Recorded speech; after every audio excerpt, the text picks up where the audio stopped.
Earth declined to join the war until the wrong fleet fired the first shot. The galaxy held its breath. For 3 days after the battle, nobody spoke. The Velen Empire said nothing. The Droxy Confederacy said nothing. The hundreds of smaller species scattered across the stars, the ones who had laughed at Earth and called humans cowards, they said nothing either.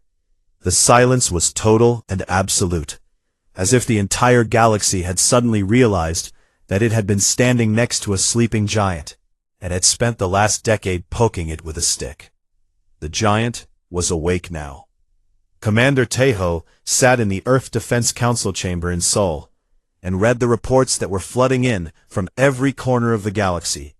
Intelligence officers on every station and outpost were sending the same message. The alien species were afraid, not just concerned, not just cautious, afraid. 42 ships had destroyed a Velen fleet of 60 in under 90 minutes without losing a single vessel, and the galaxy did not know how to process that information.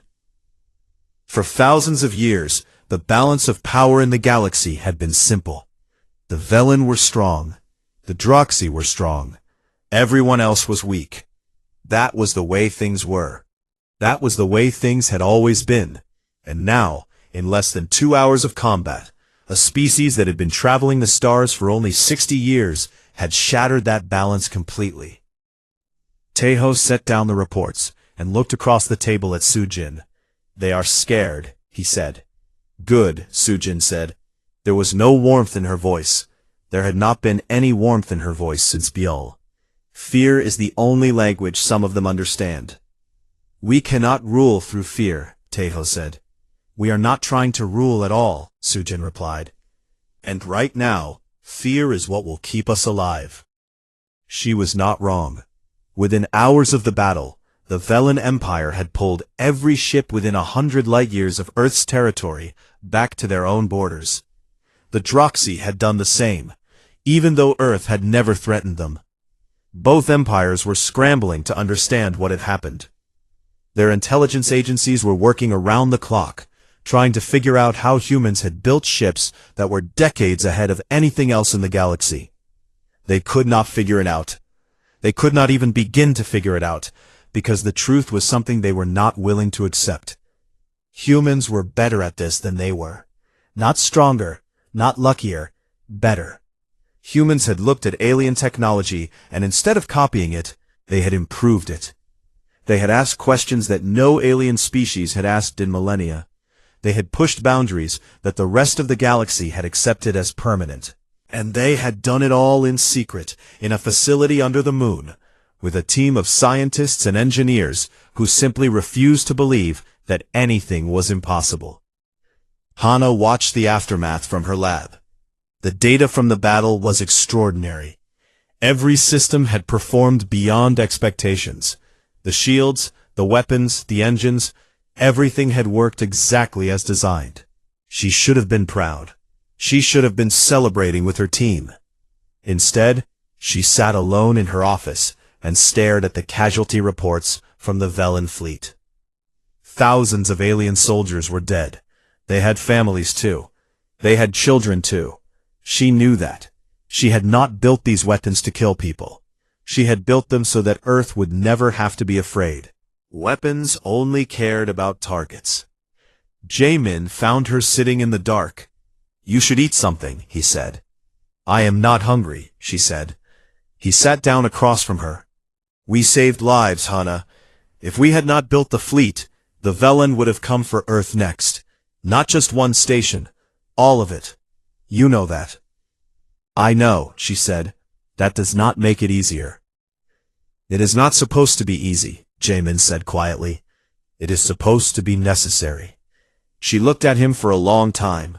Then she nodded. Meanwhile, the political storm was only beginning. The Velen Empire sent a formal protest to Earth, demanding the return of their captured ships and soldiers. Sujin read the protest, wrote a single-line response, and sent it back. "Return our dead first." The Velen did not respond. The Droxy Confederacy took a different approach. They sent a new envoy to Earth. Not the rough and angry Fengar this time, but a senior diplomat named Reska, who was known for being careful and intelligent. Reska arrived at the council headquarters and was met by Sujin in the same room where the first negotiations had taken place a year earlier.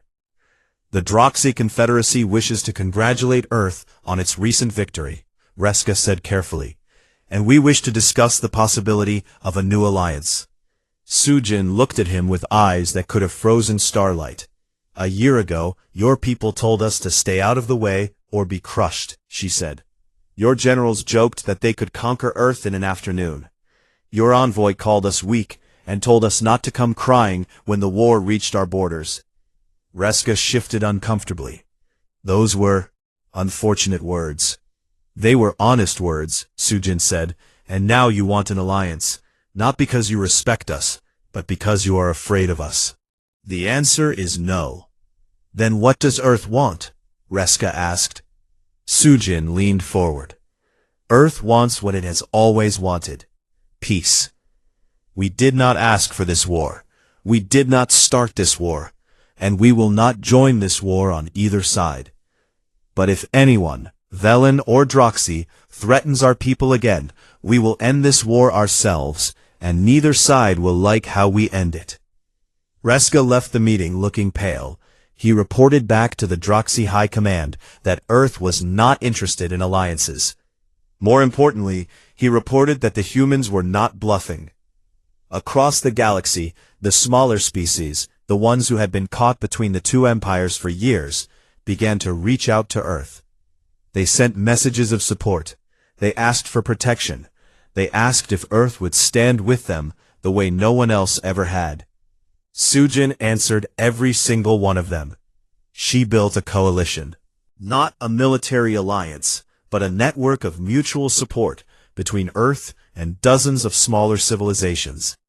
Trade agreements, technology sharing, humanitarian aid, defense pacts that promised protection without demanding soldiers. It was the kind of diplomacy that the galaxy had never seen, because no one in the galaxy had ever tried it. Everyone had always assumed that power came from weapons and wars. Sujin knew that real power came from people trusting you enough to stand beside you when things got hard. Admiral Jiwan expanded Earth's patrol fleet, not with warships, but with rescue and humanitarian vessels. She deployed them along the borders of the war zone, picking up refugees and survivors from both sides. Velen soldiers, who had been left to die by their own commanders, were rescued by human medics. Droxy civilians who had lost their homes were given shelter on human stations. Jiwan did not ask which side they were on. They were people, and they needed help. The galaxy watched this, and something strange happened. The laughter stopped. The mockery stopped. For the first time in a very long time, the species of the galaxy looked at Earth and did not see a joke. They saw something they had forgotten existed. They saw hope. The war between the Velen and the Droxy continued for another 3 months, but it was dying. Both sides had lost too much. Both sides were exhausted, and both sides knew that if they pushed too far, if they made one wrong move, the human fleet would be there. Not to conquer, not to rule, but to end it. It was Teho who brokered the ceasefire. He invited both empires to Earth for peace talks, and to the shock of the entire galaxy, both agreed. They came to Seoul, to the same building where their envoys had once demanded Earth's obedience, and they sat across from each other for the first time in 11 years. She looked at the Velen delegation. She looked at the Droxy delegation. Then she spoke. This war has lasted 11 years. It has destroyed hundreds of worlds. It has killed billions of people. And for what? Neither of you can remember why it started. Neither of you can explain what you are fighting for. The only thing you have proven is that you are very good at destroying things. The room was silent. Earth does not want your territory. We do not want your technology. We do not want your obedience. We want you to stop killing each other. That is all we have ever wanted." The negotiations lasted 2 weeks. They were difficult. They were painful. There were moments when everything nearly fell apart. But Sujin held the room together with a patience and determination that left both delegations exhausted and eventually grateful. The ceasefire was signed on a Tuesday afternoon. It was messy and fragile and full of compromises that nobody fully liked. But it was peace. Real, actual peace. The first the galaxy had known in over a decade. Dong Hyun did not attend the ceremony. He was sitting alone in his quarters on the Gumgang, looking at a photograph of his wife and daughters. The picture had been taken on Biol Station, in the observation deck overlooking Mars. Mi Young was smiling. Eun-bi was making a funny face. So-yi was reaching for the camera. He touched the screen gently. Then he set it down and looked out the window at the stars. There was no victory in his heart. There was no satisfaction. There was only a quiet emptiness that he knew would never fully go away. The galaxy had its peace. The war was over. The dead were still dead. But somewhere out there on stations and planets and ships scattered across the stars, children were alive, who would not have been alive if Earth had stayed silent. Families were together, who would have been torn apart. People were sleeping safely in their beds because a small, young, stubborn species had refused to let fear and cruelty be the last word. Sujin gave her final address to the galaxy that evening. She stood before the broadcast screen one last time, and her voice carried to every corner of the known universe. "We asked for peace," she said. "You chose to test us. You called us cowards. You called us children. You attacked our home and killed our people. And when we fought back, you were surprised. You should not have been." She paused. "We are not the strongest species in the galaxy. We are not the oldest. We are not the wisest. But we are the ones who chose to build instead of destroy. We are the ones who chose to protect instead of conquer. And we are the ones who will be here, standing in the gap, long after the empires have forgotten why they were fighting." She looked directly into the camera. "Do not test us again." The broadcast ended. The screen went dark. And across the galaxy, in every ship and station and colony and world, a single truth settled into the bones of every species that heard those words. Earth had never been weak. Earth had just been waiting. H1. Earth declined to join the war until the wrong fleet fired the first shot. H1. The first ship to leave the lunar hangar was called the Grim Dawn. It rose through the underground launch shaft in complete silence, breaking through the surface of the moon and entering open space without a single sound. No engine roar, no exhaust trail, no flash of light. It simply appeared, like a shadow stepping out of a darker shadow. Then the second ship followed, then the third, then the fourth. Within 6 hours, 42 warships had launched from the hidden facility beneath the moon's surface. They formed a line in the space between Earth and Mars, and they waited. Their hulls were black, so dark that they seemed to absorb the light around them. Their shapes were smooth and curved, without the sharp angles and exposed machinery that alien ships were known for. They looked like they had been carved from a single piece of night. The galaxy had never seen anything like them. General Yoon Seo stood on the bridge of the Grim Dawn and watched the fleet assemble around her.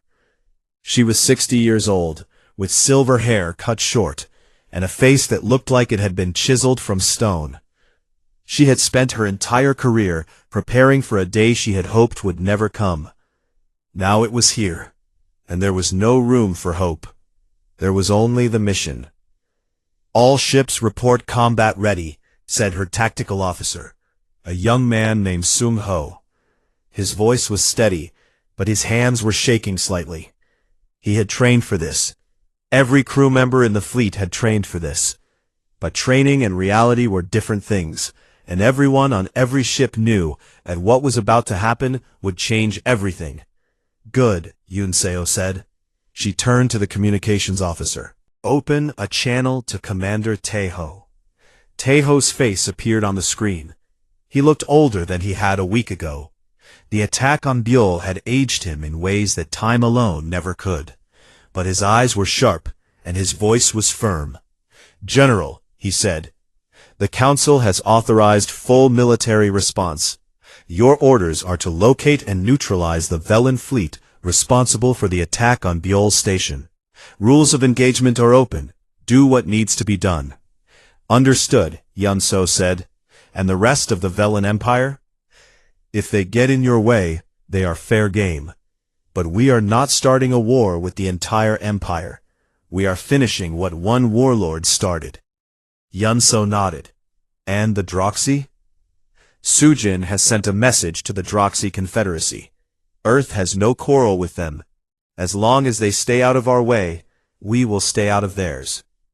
And if they do not stay out of our way, Taeho paused. Then they will learn the same lesson. The channel closed. Yunso turned to face her bridge crew. You all know why we are here, she said. Her voice was not loud, but it carried to every corner of the bridge. 14 days ago, a Velen fleet attacked a civilian station inside our territory. They killed 4,612 of our people. They killed children. They killed families. They did it because they believed we were weak. They did it because they believed we would do nothing. She paused. The bridge was completely silent. They were wrong. The fleet jumped to faster-than-light speed and vanished. On the other side of the galaxy, Torek was celebrating. He had returned to Velen space as a hero. The attack on Buell had been broadcast across the Empire, and the response had been overwhelmingly positive. The humans had been humiliated. Earth had been shown its place. Torek had done what no diplomat or general had been able to do. He had proven that Earth was nothing. He was drunk again when the first reports came in. Sir, his fleet commander said, his face pale on the screen, we are detecting unknown ships entering the sector. Torek waved his hand. How many? 42. Torek laughed. 42? I have 60 ships. The humans have sent 42 ships to fight me? They are even more foolish than I thought. Sir, these ships they are not reading on our standard sensors. We can only detect them on thermal imaging. They appear to be using some kind of stealth technology we have never. It doesn't matter, Torek said. Charge weapons. Form battle lines. We will destroy them in minutes. He was wrong about the minutes. The battle began at 0300 Galactic Standard Time. Torek's fleet of 60 warships formed a standard Velan attack formation, a wide crescent designed to surround and overwhelm the enemy with firepower from all sides. It was a formation that had won hundreds of battles over thousands of years. It lasted 11 seconds. The human ships did not form a line. They did not charge forward. They spread out in a pattern that no Velan tactical officer had ever seen, moving with a speed that should not have been possible for ships of their size. They were there, and then they were somewhere else, and then they were somewhere else again, and the Velan targeting systems could not keep up. The first human cannon fired, and a Velan cruiser disappeared. Not exploded, disappeared. The weapon cut through the Velan shields as if they were made of paper. The beam hit the hull, and the ship simply came apart, breaking into pieces so small that they looked like dust against the stars. One shot, one ship, gone. Torek watched from his command deck and felt something he had not felt in a very long time. Fear. Return fire, he screamed. All ships, return fire. His fleet fired everything it had. Missiles, energy beams, plasma torpedoes. The space around the human fleet lit up with the light of 100 weapons firing at once. It was the kind of barrage that could crack a planet. None of it landed. The human ships activated their shields, and Torek watched in horror as his weapons were absorbed. Not deflected, not blocked, absorbed. The energy hit the human shields and vanished, as if the ships had simply eaten it. "That is impossible," Torek whispered. Hana had designed those shields herself. She called them mirror shields. They did not just block energy, they took it in, stored it, and could release it back at the attacker whenever the ship's crew decided to. It was a concept so simple that Hana was surprised no one had thought of it before. But then again, no one in the galaxy had been curious enough to try. Jamin, watching the battle data from the lunar facility, allowed himself a small smile. "Shields are holding at 98% across all ships," he said to Hana. "The Velen weapons are not even scratching them." Hana did not smile. She watched the data in silence. People were dying out there. Even if they were the enemy, they were still dying. Back in the battle, Yoon Seo gave the order to advance. The human fleet moved forward like a wave, closing the distance between themselves and the Velen ships with terrifying speed. The Velen formation broke apart. Captains panicked. Ships tried to turn and run, but the human ships were faster. They were so much faster. Donghyun was there. He had requested a transfer to the Grim Dawn's fighter wing the day after he lost his family. Yoon So had approved it without a word. Now he flew his fighter through the wreckage of Velen ships, and his hands were steady on the controls. His face was blank. His eyes were dry. He did not feel anger. He did not feel grief. He felt nothing at all, and that nothingness was the most dangerous thing in the galaxy. He destroyed 4 Velen ships personally. He did not celebrate. He did not speak. He simply moved to the next target. The battle lasted less than 90 minutes. When it was over, 43 of Torek's 60 ships had been destroyed. The remaining 17 had surrendered. Not a single human ship had been lost. Not one. Torek was captured alive. He was found on his command deck, sitting in his chair, staring at a blank screen. The arrogance was gone. The cruelty was gone. There was nothing left in his eyes but the hollow understanding that he had made the worst mistake in the history of his species. Yoon Seo stood before him and looked down at the warlord who had killed thousands of innocent people. "You thought we were weak," she said quietly. Torek said nothing. "You were wrong." She turned and walked away. She did not look back. Across the galaxy, the news of the battle spread faster than light itself. The Velen Empire was in shock. An entire fleet, destroyed in 90 minutes by 42 ships from a species they had called children. It was not possible. It could not be real. But it was real. And it was only the beginning. On Earth, people watched the battle footage and felt something shift in their chests. It was not joy. It was not pride. It was the quiet, fierce knowledge that they were not small. They had never been weak. They had just been patient. And now the galaxy was about to learn what human patience looked like when it finally ran out. Earth declined to join the war until the wrong fleet fired the first shot. The station was called Biol. It orbited Mars at a comfortable distance, spinning slowly in the red light of the planet below. It was not a military base. It was not a weapons depot. It was a civilian station, home to nearly 14,000 people. Families lived there.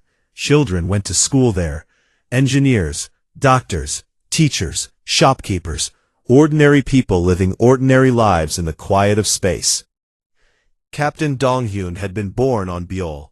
He had grown up running through its corridors, watching Mars turn beneath him through the wide observation windows on the lower deck. His mother still lived there. His wife, Mi-young, still lived there. His 2 daughters, aged 9 and 6, still lived there. Donghyun himself was stationed on the ESS Gumgang. a mid-range patrol ship assigned to Admiral Ji-won's border fleet. He had been away from home for 4 months. He called his family every evening when his shift ended. His youngest daughter always asked when he was coming home. He always said soon. He always meant it. On the morning of what would later be called the longest day in human history, Dong Hyun was sitting in the mess hall of the Gumgang, eating breakfast and reading a message from Mi Young. She had sent pictures of the girls at a school event. They were smiling. They were wearing matching blue dresses. He saved the pictures to his personal file and smiled. At the same time, 1,200 light-years away, a Velen warlord named Torek was making a decision that would change the galaxy forever. Torek was not a diplomat. He was not a strategist. He was a brute with a fleet and a grudge. He had been fighting the Droxy for 9 years and had lost more battles than he had won. His superiors in the Velen High Command had sidelined him, sending him to patrol the quiet sectors near Earth's territory where nothing ever happened.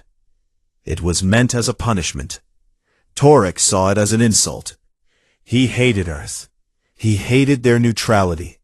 He hated the way they sat in their little corner of space and pretended the war did not exist.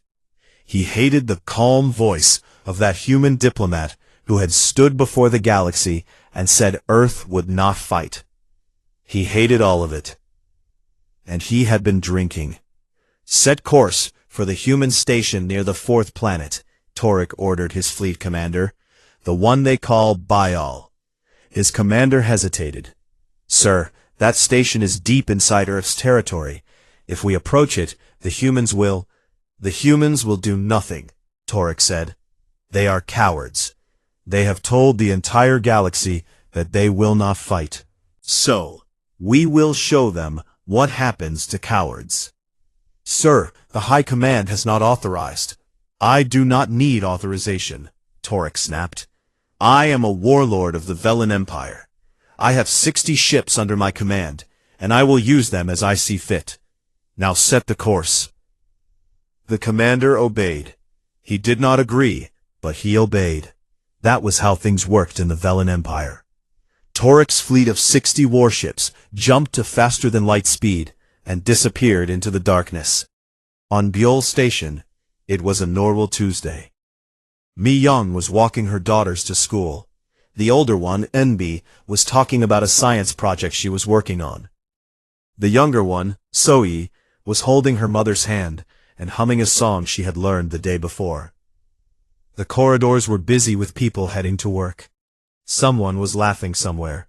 The smell of fresh bread drifted from the bakery on the 2nd level. Nobody saw it coming. The first warning came at exactly 0914 station time. The long-range sensors detected a fleet of unknown ships dropping out of faster-than-light speed, less than 200,000 kilometers away. The station's defense officer, a young man named Hyun-woo, saw the readings on his screen and felt his stomach drop. 60 ships, all Velen, all armed, all heading straight for Biol. Hyun-woo activated the emergency channel. This is Biol Station to all Earth defense vessels. We have 60 Velen warships on approach. They are inside our territory. Repeat, they are inside our territory, requesting immediate assistance. The nearest patrol ship was 40 minutes away. Admiral Ji-won's main fleet was 3 hours away. Help was coming, but it was not coming fast enough. The sound filled every corridor, every room, every classroom. Mi Young grabbed her daughters and ran. On the Gumgang, Dong Hyun heard the alert and felt his blood go cold. He was on the bridge in 30 seconds. He looked at the tactical display and saw the Velen fleet closing in on Biol. How long until we can get there? He asked, his voice tight. At maximum speed, 41 minutes, the navigator said. Dong Hyun stared at the screen. His wife was on that station. His children were on that station. 41 minutes. He had never felt so helpless in his life. On Biol, Hyun-woo tried to contact the Velen fleet. Velen vessels, this is Biol Station. You are in Earth territory. You are approaching a civilian installation. Please state your intentions." Then, Torek's voice came through the speakers, thick and slurred. "My intention is to teach you what happens when you refuse to fight." The first shot hit the station's outer ring. The explosion tore through 3 levels of residential quarters. The walls ripped apart like paper. Air rushed out into the vacuum of space. Emergency bulkheads slammed shut, but not fast enough. 47 people died in the first 10 seconds. The second shot hit the power grid. Half the station went dark. Emergency lights flickered on, casting everything in a dim red glow. People screamed, children cried.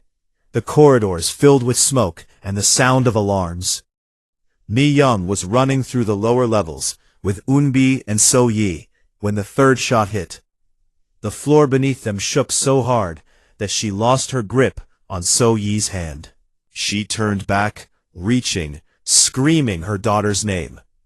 The ceiling came down. On the Gumgong, Donghyun watched the sensor readings and felt the world collapse around him. The station's life support readings were dropping. Whole sections were showing 0 atmosphere. The emergency beacons were activating one after another, each one representing a section that had been breached. "Faster," he said to the navigator. "Go faster." "Sir, we are at maximum." "Then find more," Donghyun said. His voice broke on the last word. Torek's fleet continued to fire. They were not trying to destroy the station. They were taking it apart piece by piece, slowly, deliberately. Torek wanted the humans to feel it. He wanted them to watch. He wanted them to understand that their neutrality meant nothing, that their peace was a lie, that the galaxy was not a place for the weak. The attack lasted 22 minutes. By the time Admiral Jiwan's fastest ships arrived, the Velen fleet was already pulling away. Torek had accomplished what he set out to do. He had made his point. He had shown the galaxy that Earth was nothing. Jiwan stood on her bridge and looked at what was left of Biel's station. It was still spinning, but half of it was gone. Whole sections had been torn open, exposed to the vacuum of space. Debris floated in a cloud around the station, like dust around a dying star. Emergency beacons blinked in the darkness, hundreds of them, each one a cry for help that had come too late. The final count took 3 days to complete. 4,612 people were dead. Among the dead were teachers, engineers, children, and the families of soldiers who had been stationed far away, guarding a border that had just been shattered. Among the dead were Mi Young, Unbi, and So Yi. Donghyun received the news while standing on the bridge of the Gungang. He was told by a communications officer who could barely get the words out. Donghyun listened. He did not speak. He did not cry. He stood perfectly still, and something behind his eyes went very, very quiet. On Earth, the news spread like wildfire. Every screen, every channel, every device carried the images of the ruined station. People watched in silence. Then the silence became anger.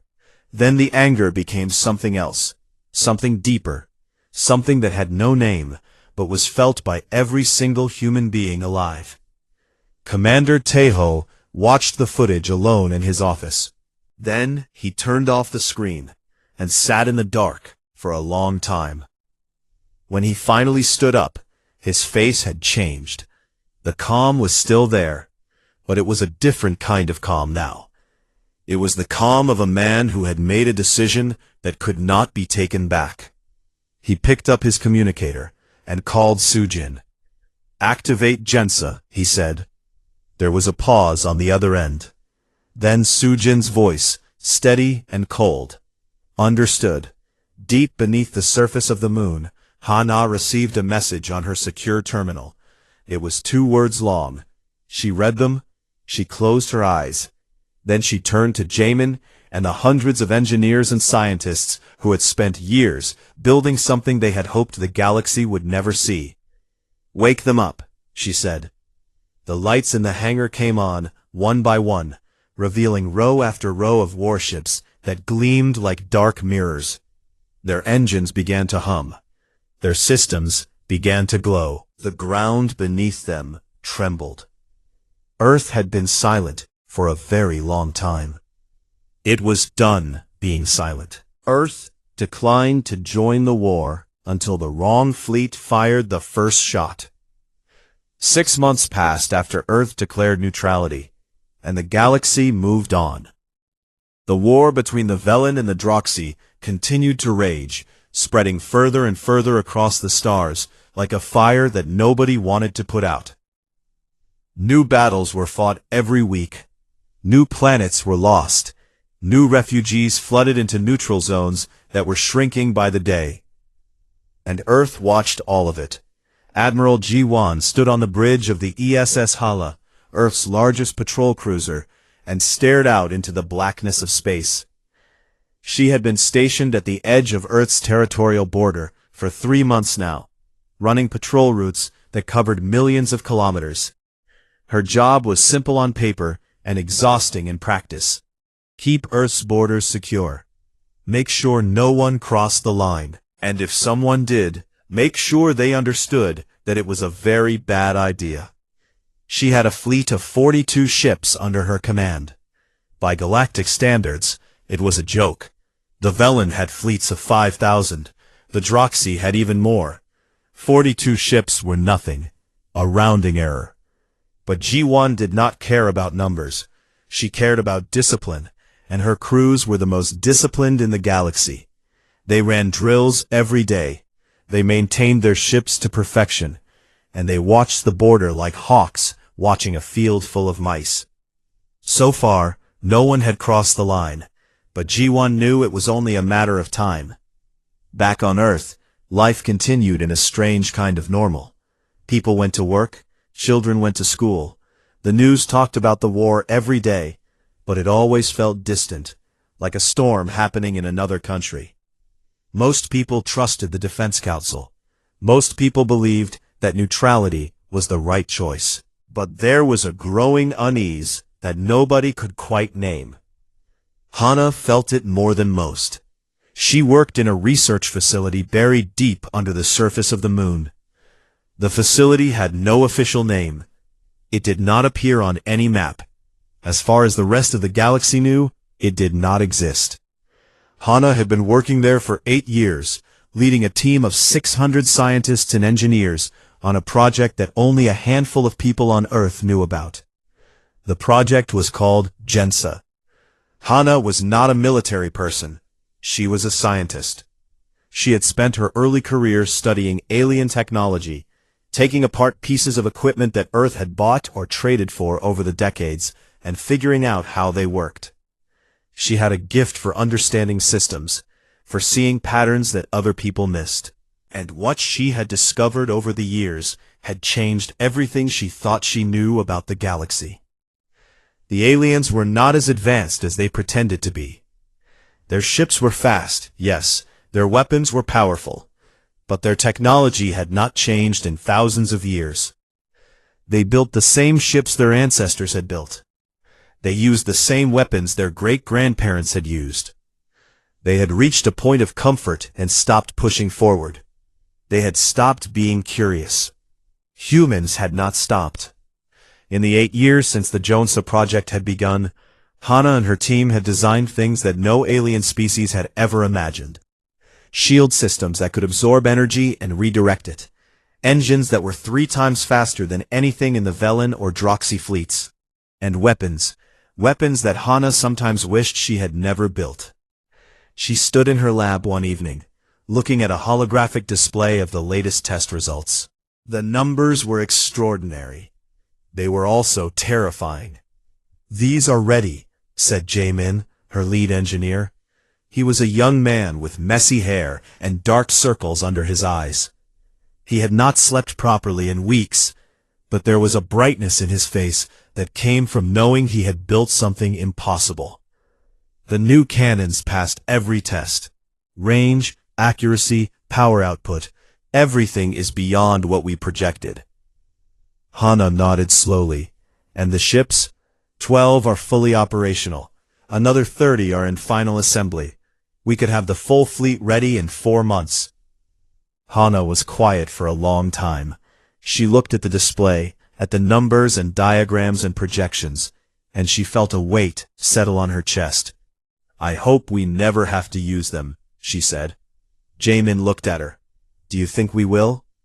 She did not answer. Meanwhile, the war was creeping closer to Earth's borders. The Velon and Droxy had been fighting over a cluster of star systems called the Nara Belt, which sat just 40 light-years from Earth's outer territories. The fighting had been brutal. Dozens of ships had been destroyed on both sides, and the wreckage was drifting dangerously close to Earth's patrol routes.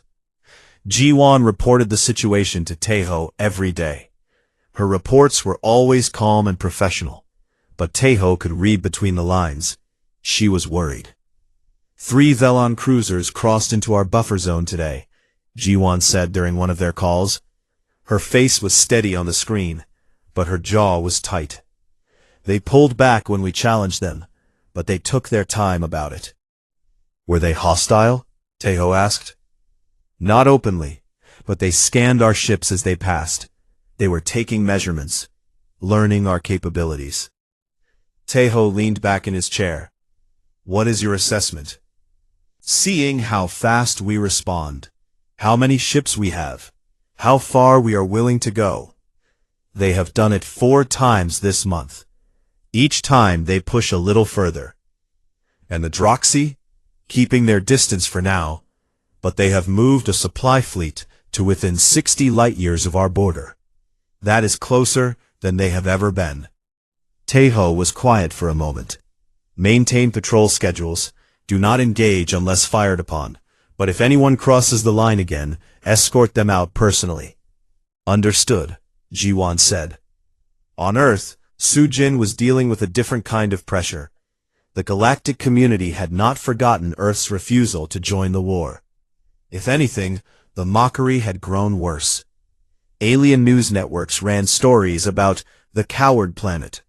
Velon politicians made speeches about how Earth would regret its decision. Droxy generals openly joked that they could conquer Earth in a single afternoon. She had work to do. She spent her days in meetings with representatives from the few remaining neutral species in the galaxy. Most of them were small civilizations, too weak to fight and too poor to matter. But Sujin treated every one of them with respect. She built trade agreements. She offered humanitarian aid. She created a network of alliances that nobody in the galaxy was paying attention to, because nobody thought Earth was worth paying attention to. One evening, she sat in her office and watched a galactic news broadcast. A Velon admiral was being interviewed about the war. The host asked him about Earth. The admiral laughed. Earth, he said, they are children playing in a sandbox. When the war is over, whoever wins will decide what to do with them. They have no power. They have no future. They are nothing. She sat in the quiet of her office for a long time. Then she picked up her communicator and called Taeho. How is the project? She asked. On schedule, Taeho said. Good, Sujin said, because I do not think we have much time. She was right. 3 weeks later, a Velon scouting fleet entered Earth's buffer zone and did not leave. Jiwan sent a warning. The fleet ignored it. She sent her fastest ships to intercept. The Velon ships turned around at the last moment, but not before transmitting a single message on an open channel that every ship in the sector could hear. Enjoy your peace while it lasts, humans. It will not last much longer. Jiwan stood on her bridge and watched the Velon ships disappear into the darkness. Her hands were steady. Her face was calm. But inside, something had shifted. She opened a channel to Earth. Commander, she said to Taeho, I think they are coming. Taeho closed his eyes for just a moment. When he opened them, his voice was steady. Then we will be ready. Somewhere beneath the surface of the moon, Hana looked at a row of warships that gleamed under the cold lights of the hangar. They were unlike anything the galaxy had ever seen. Sleek, dark, silent. They looked like shadows given form. She placed her hand on the hull of the nearest ship and felt the metal hum beneath her fingers. "I really hope we never have to use you," she whispered. The ship said nothing. Earth declined to join the war until the wrong fleet fired the first shot. The galaxy was burning. It had been burning for 11 years, and nobody could remember what had started the fire in the first place. Two great empires, the Velen and Madroxy, had been tearing each other apart across hundreds of star systems. Planets had been reduced to ash. Entire species had been wiped out. Fleets of thousands of warships clashed in the darkness of space every single day, and every single day, more lives were lost than anyone cared to count. And in the middle of all this chaos, there was Earth. Earth sat quietly in its little corner of the galaxy, minding its own business.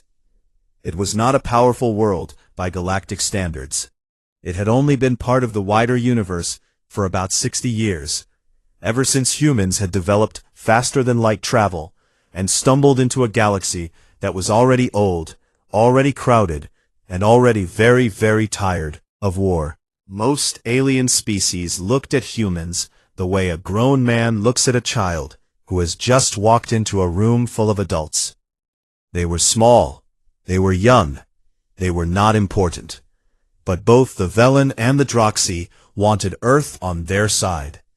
Not because humans were strong, not because their fleet was large, but because Earth sat right between the two empires, and whoever controlled that space controlled the shortest supply route across the galaxy. Earth was not a prize. Earth was a road. The first envoy came from the Velen Empire. A tall, silver-skinned ambassador named Ollis arrived at the United Earth Defense Council headquarters in Seoul. He walked into the meeting room with the kind of confidence that only came from representing an empire that controlled 600 star systems. He looked at the humans sitting across the table and smiled the way someone smiles at a pet. Commander Taeho was not impressed. Taeho was 53 years old. He had short gray hair, a calm face, and the kind of eyes that never seemed to blink when something important was being said. He had served in the Earth Defense Fleet for 30 years, and he had spent most of those years watching aliens look down on his species. He was used to it. He did not like it, but he was used to it. Sitting next to him was Sujin, Earth's chief diplomat. She was younger than Taeho by about 15 years, with sharp eyes and a voice that could be as soft as silk or as hard as steel, depending on what was needed. She had negotiated trade deals with species that had been traveling the stars for 10,000 years, and she had never once backed down from a table. Ollis placed a data crystal on the table. It glowed with a pale blue light. The Velen Empire offers Earth full partnership in our war effort against the Droxy, Ollis said. In return, we will provide Earth with advanced weapons technology, access to our trade networks, and full protection under our fleet. Sujin picked up the crystal and looked at it for a moment. Then she set it back down. "And what do you want from us?" she asked. "Permission to use your space as a staging area for our fleets," Ollis said, "and a small number of human soldiers to serve in our ground forces, perhaps 50,000 to start." The room was quiet. Taeho did not move. Sujin did not blink. 50,000, Sujin repeated. "A small number," Ollis said again, as if saying it twice would make it true. "We will consider your offer," Sujin said. "Thank you for coming." Ollis left the room looking pleased with himself. He should not have. 3 days later, the Droxy sent their own envoy. His name was Fengar, and he was the opposite of Ollis in every way. Where Ollis was tall and polished, Fengar was short and rough. His skin was dark green, his voice was loud, and he did not bother with pleasantries. "Join us or stay out of the way," Fengar said, dropping a data crystal of his own on the table. The Droxy Confederacy does not beg, but we are offering you a chance to be on the winning side. Teho looked at the crystal. Then he looked at Fengar. What do you want from us? Teho asked. Same thing they want, Fengar said, jerking his head toward the door as if Alice were still standing there. Your space. Your soldiers. Your obedience. Our obedience, Teho said quietly. You heard me. Sujin leaned forward. And if we say no? Fengar shrugged. Then you say no. But when this war reaches your doorstep, and it will, do not come crying to us. He left without waiting for a response. That evening, the Earth Defense Council held a closed session. Every senior commander and diplomat was present. Everyone knew what was at stake. If we side with the Velen, the Droxy will see us as enemies, said Admiral Jiwan, a tall woman with a reputation for speaking her mind. If we side with the Droxy, the Velen will crush us before the ink is dry. And if we side with nobody, asked Hana, Earth's chief science officer. She was a quiet woman who spent more time looking at star charts than talking to people. But when she spoke, everyone listened. Then both sides will think we are weak, Jiwan said, and eventually one of them will try to take what they want by force. The room fell silent. Everyone looked at Teho. He sat at the head of the table with his hands folded. He had not spoken for the entire meeting. Now he looked up, and his eyes moved slowly around the room, meeting every gaze. We are not joining this war, he said. His voice was calm and final. We did not start it. We do not benefit from it. And we will not sacrifice our people to fight someone else's battle. Commander, Jiwan said carefully, they will call us cowards. Let them, Teho said. Sujin nodded. I will draft a formal response to both empires. Earth remains neutral. And so it was done.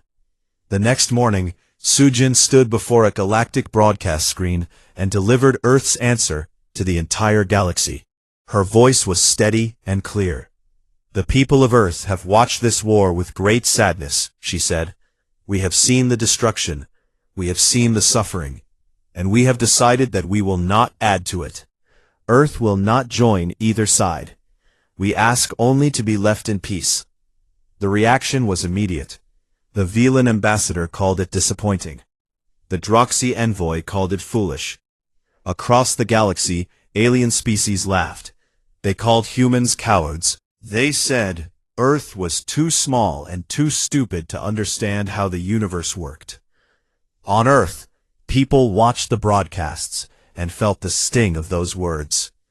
But Teho did not flinch. Sujin did not waver. And deep beneath the surface of the moon, in a facility that no alien had ever seen, a team of engineers continued their work in silence. Earth had made its choice, and the galaxy had made its mistake. It had confused silence for weakness.